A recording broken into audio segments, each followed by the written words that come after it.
Hi Gandhi class, welcome to your second wider curriculum lesson this week. And in today's session, we are focusing on history. So our learning objective for this lesson is, can I explain how we know about prehistory and use a timeline to chronologically sequence the Stone, Bronze and Iron Ages? So even though the prehistoric period is the longest period of time by far, it's also a period of time that we know the least about. Why do you think that is? Pause the video to have a think.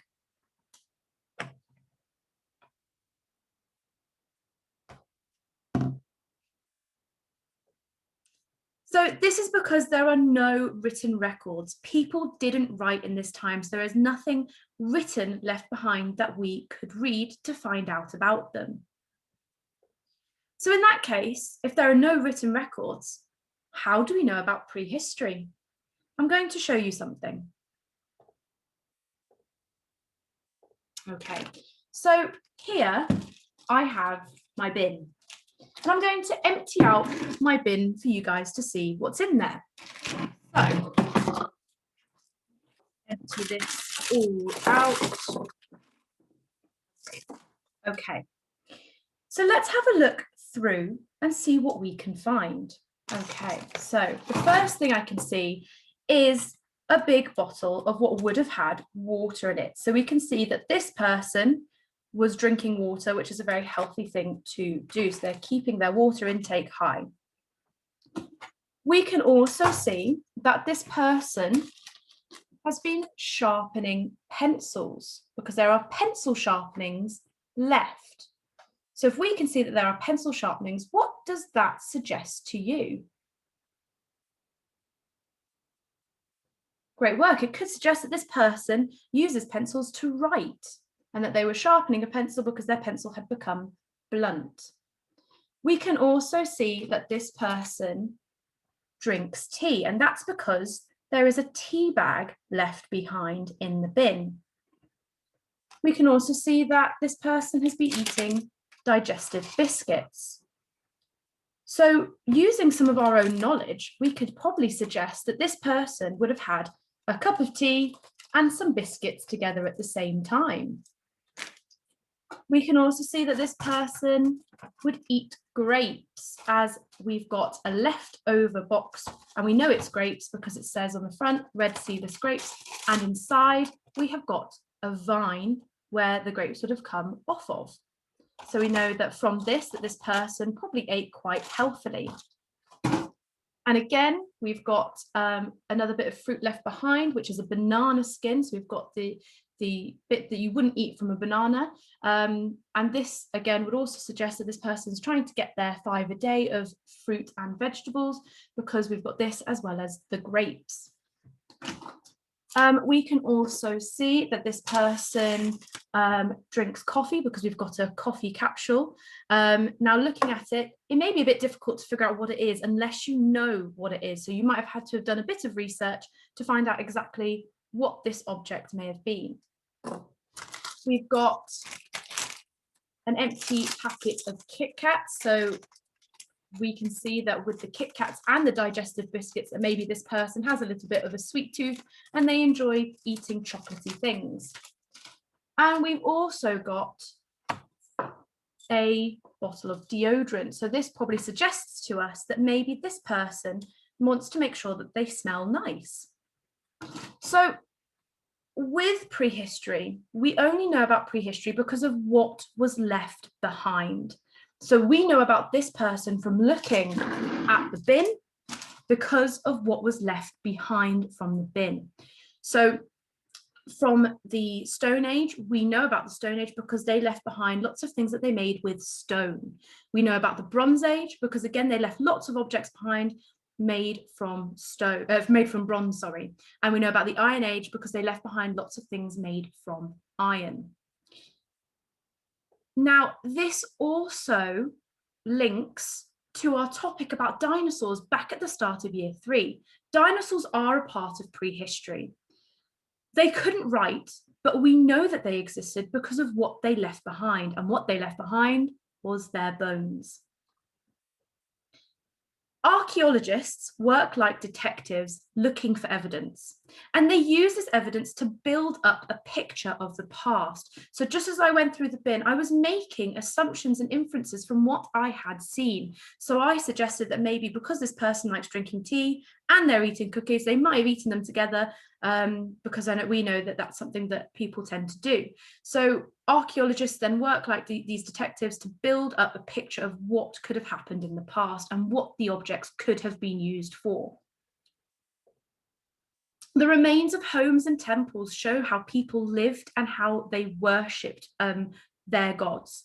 Tools and weapons give us clues about the way people worked and fought, and bumps and ridges in the landscape show the layout of ancient villages, fields, and forts. So again, we're looking at the things that have been left behind. This is Stonehenge. This was left behind, and historians think that this is a place where they would have gone to worship. But again, obviously there's nothing written behind, so we don't know. We are making assumptions from what we have seen. Some of the best evidence comes from human remains. Skeletons have been found buried with their possessions, and a few bodies have been preserved in bogs. So having these skeletons buried with their possessions, it tells us about the kind of person that person may have been. If they're buried with lots of jewellery, we tend to make the assumption that they're probably quite a high up person in society, and they're probably quite wealthy as well. And then by examining human remains and looking at their skeletons, experts can actually work out when a person would have lived. And sometimes they can even suggest what they could have looked like. For example, here we have a picture of a prehistoric person, of what we think they may have looked like. This person is what we call a Neanderthal. So the prehistoric period is actually divided into three ages. It's a very long period of time, and each part of it was characterized by different things.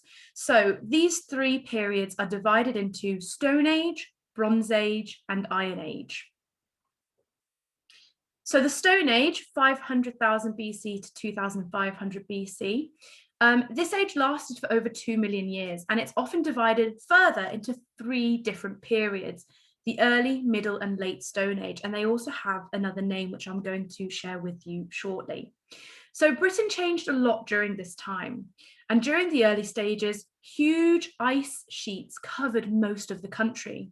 There were once lions, rhinos, bears, and even woolly mammoths living here. Our early Stone Age ancestors moved from place to place, hunting animals and collecting food. But by the end of the Stone Age, many people had settled into villages and they would begin to farm the land. So the early Stone Age, this is called the Paleolithic period. My turn, your turn. Paleolithic. Paleolithic. So this was 500,000 BC to, this should be 8,000 BC. In the early Stone Age, Britain was part of mainland Europe. Early Stone Age people lived in caves or very simple shelters, and they made stone tools and survived by hunting and fishing.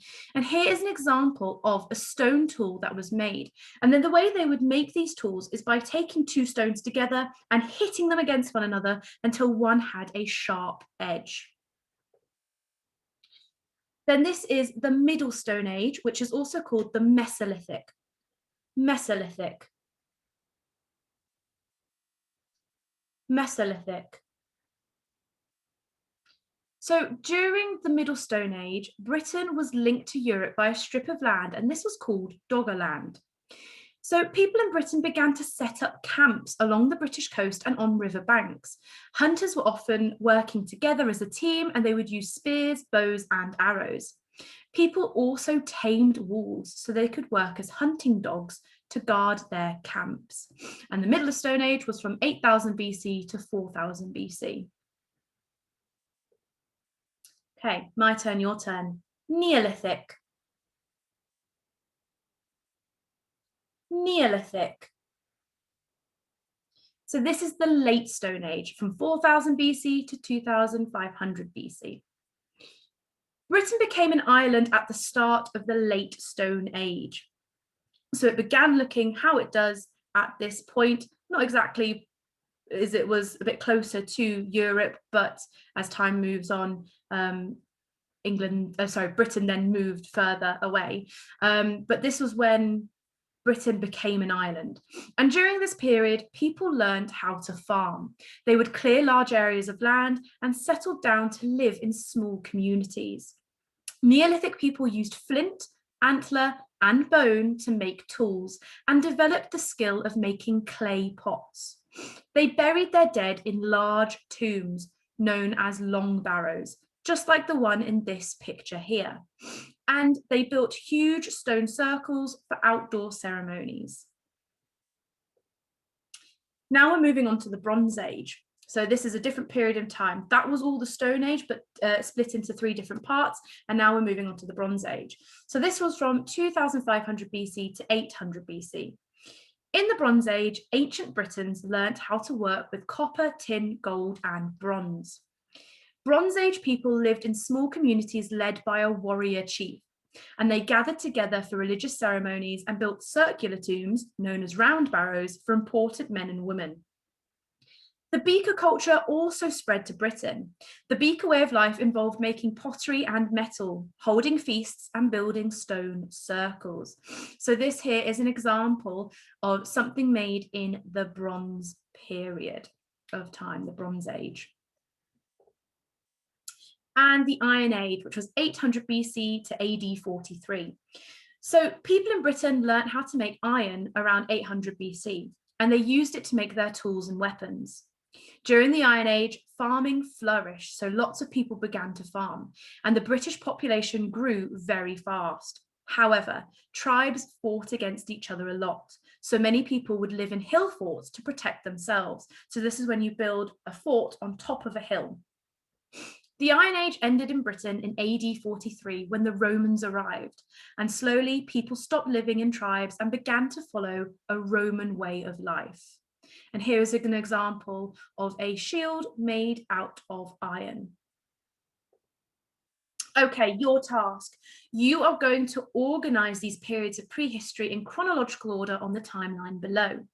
So I want you to draw this timeline out, and then on the next slide, I'm going to give you the dates that you need to fill in. So you need to use a ruler to draw this out, draw a straight line. At the very start, you draw a line here, and then a little bit of way along, you've got another line here, then another line here, and then a longer line here. And this was in Christian belief, this is the birth of Christ. And then you've got another line here. And this part here before the birth of Christ is prehistory. So BC says before Christ. And then we've got history AD, which was after.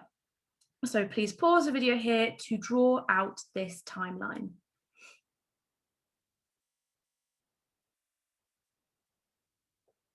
Okay. So these are the dates that I want you to put in chronological order on the timeline. So it needs to go from the first, second to last. So you've got the Stone Age, 500,000 BC to 2,500 BC. You've got the Bronze Age, which is 2,500 BC to, sorry, that should be 8,000 BC, 800 BC, and 800 BC to AD 43. So you need to put these ones on the timeline. And then as a challenge, to challenge yourself further, you need to split up the Stone Age into the different parts, the 3 different parts. So you've got the late Stone Age, the Neolithic from 4,000 BC to 2,500 BC. You've got the early Stone Age, the Paleolithic from 500,000 BC to 8,000 BC. And you've got the Middle Stone Age, the Mesolithic from 8,000 BC to 4,000 BC. So you need to put these in order on your timeline in chronological order.